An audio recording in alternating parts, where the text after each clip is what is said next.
অনেক হয়েছে, জীবনযুদ্ধ অনেক করলাম, নিজের ভাগ্যের সাথে অনেক লড়লাম, আর পাচ্ছি না।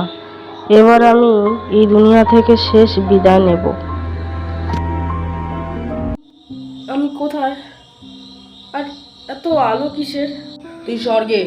আমি স্বর্গে মানে? আমি মারা গেছি? না, ঠিক তা নয়। তুই মরা আর বাঁচার ঠিক মাঝখানে, মানে লটকে রয়েছিস। তুই কোমায়। তাহলে আমি স্বর্গে কি করছি? তোর কিছু পাপ পুণ্যের হিসাব করার জন্য ডেকেছি। পাপ পুণ্য? কিসের পাপ পুণ্য? হ্যাঁ, তোর পাপ পুণ্য। আরে পাপ পুণ্য তাদের বিচার করুন যারা আমাকে এই জায়গায় আজকে আসতে বাধ্য করেছে। আচ্ছা, তারা না তোকে বাধ্য করেছে, কিন্তু তোর জন্মদাতা বাবা মা তারা কি দোষ করেছিল? তাদেরকে কেন এত বড় শাস্তি দিবি? সুইসাইড করা পাপ নয়, তাদের চোখের জল ফেরা পাপ নয়। আজ তুই মৃত্যুর সাথে পাঞ্জা লড়ছিস হসপিটালে। এই লড়াইটা যদি তুই তোর নিজের জীবনের সাথে লড়তিস তাহলে হয়তো আজ তুই জিতে যেতিস, কিন্তু তুই। হ্যাঁ, তো কি করতাম আমি? আমি বলছি তুই কি করতিস। তুমি তুমি পুনর্জন্ম নাওনি? নিতে পারিনি তোর চিন্তায়। আমার চিন্তা?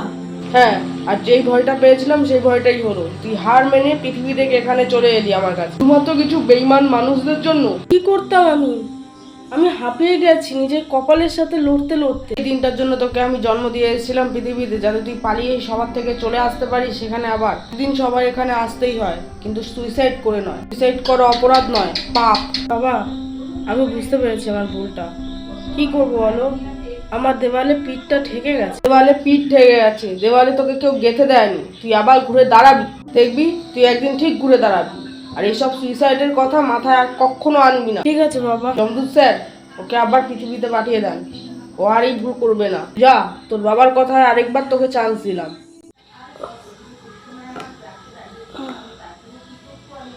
আমি কোথায়?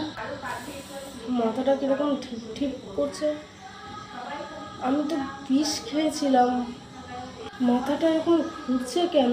দেখি তো, এ তো অ্যালার্জির ট্যাবলেট। কিন্তু আমার তো পরিষ্কার মনে আছে যে আমি বিষ খেয়েছিলাম।